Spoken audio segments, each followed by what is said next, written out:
सीमा हैदर 4 बच्चे और एक टूटा हुआ फोन लेकर पाकिस्तान से नेपाल के रास्ते हिंदुस्तान दाखिल हुई थी। और आज हम आपको सीमा के फोन की एक्सक्लूसिव चैट के जरिए बताएंगे सीमा इंडिया के अंदर कैसे घुसी।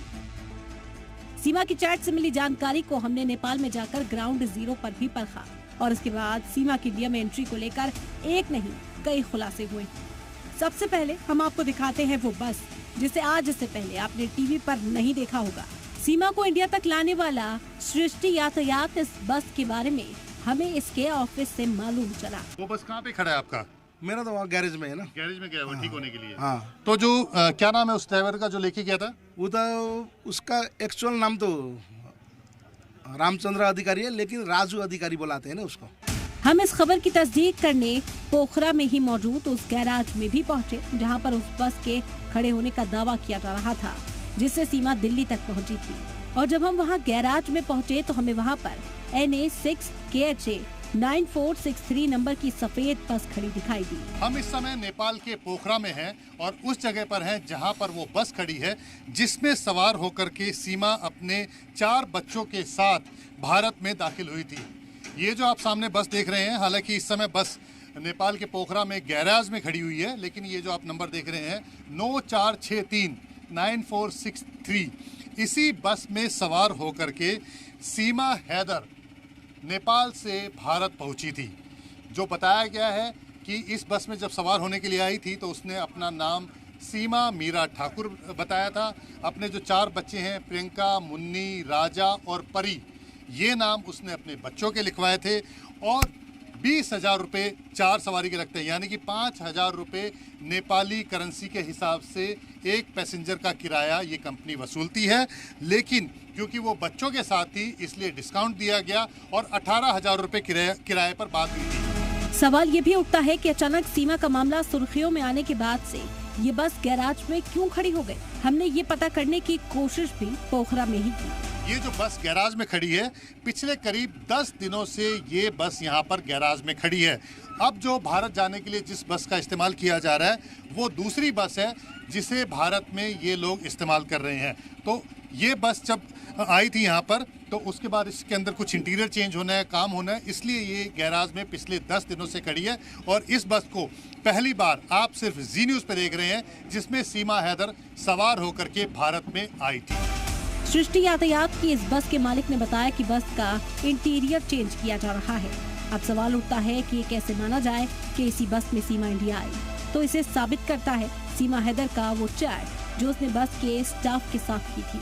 सीमा की चैट के स्क्रीनशॉट्स में आप इसकी तारीख देख सकते हैं जो 11 जुलाई की है। इसके अलावा इस चैट में बस की लोकेशन दिखाई दे रही है। चैट में बस का नंबर 9463 भी लिखा है। बस का स्टाफ इस चैट में सीमा से बाकी पेमेंट करने के बाद स्क्रीनशॉट भेजने की बात कह रहा है।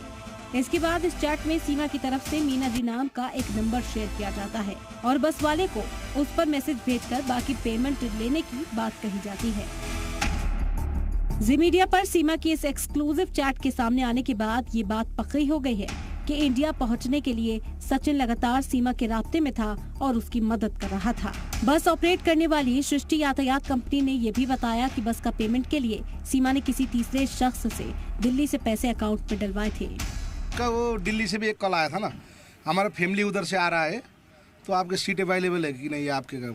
अच्छा, मतलब कि सीमा हैदर ने आपको फोन किया था या वहाँ से किसी ने आपकी कंपनी को फोन करके इंडिया से कांटेक्ट किया था? वो सीट के लिए कोई बंदे ने कांटेक्ट किया था, वो नाम मेरे को मालूम नहीं है ना। अच्छा। तो उसने बोला था सीट अवेलेबल है कि नहीं। हमारा फैमिली उधर गई है पोखरा, तो उधर से आना है इधर।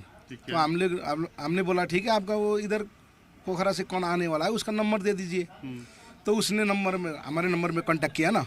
अच्छा। तो उसके हिसाब से वो 12 मई को सुबह आई, हो 6:45 को ऑफिस में। हमारा गाड़ी तो 7 बजे यहाँ से डेली जाता है, तो 7 बजे इधर से वो 4 बच्चे थे ना उसके पास, तो उसके पास वो पैसा भी पूरा नहीं था। और पोखरा टू दिल्ली बस में अपने परिवार के सीटों को रिजर्व करवाने वाला और दिल्ली में बस के बाकी किराए का पेमेंट करने वाला शख्स कोई और नहीं, सचिन ही था। यानी सचिन ने ही सीमा के नेपाल से भारत आने की पूरी प्लानिंग तैयार की थी और सचिन ही सीमा को भारत लाने का मास्टरमाइंड है। सचिन मीणा ही वो मास्टरमाइंड है जिसने पाकिस्तान की सीमा हैदर को नेपाल के रास्ते भारत लाने में अहम भूमिका निभाई है।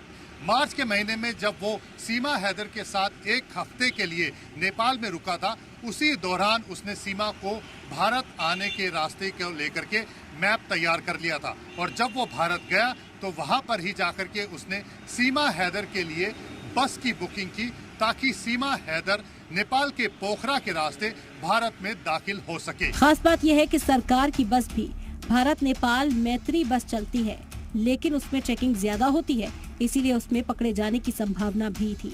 इसीलिए प्राइवेट बस के जरिए पोखरा के रास्ते होते हुए वो भारत में दाखिल हुई।